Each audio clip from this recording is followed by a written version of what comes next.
can you explain to me about property ownership, joint ownership?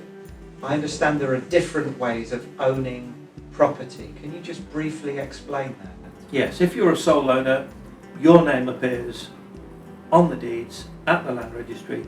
You are the sole owner of that property. If the property is in joint names, typically say between a husband and wife or between civil partners, both names appear on the deeds, and you are joint owners of that property.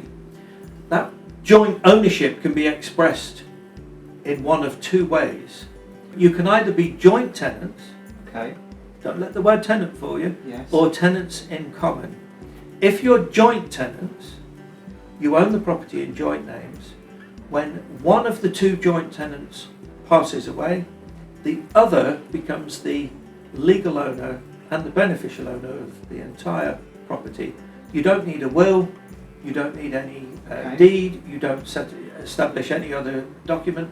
Immediately on death, as soon as you take your final breath, the property transfers to the sole owner. Okay, and the name of the deceased person is removed from the title.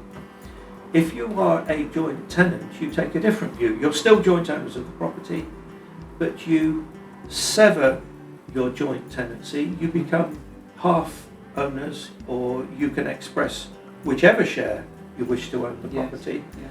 And you make that clear in the documents that you file at the land registry. And what are the benefits of doing that?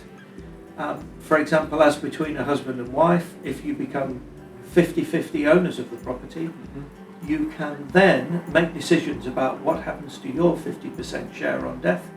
You can pass it to your spouse, or you can pass it to your children. In the case of a property, you have options like saying, you, my wife, my husband, my partner, you can continue to live in the property for the balance of life, but on my death, my 50% share will pass to my children. This question forms part of a larger discussion between solicitors, financial advisors and care advice specialists in relation to retirement planning.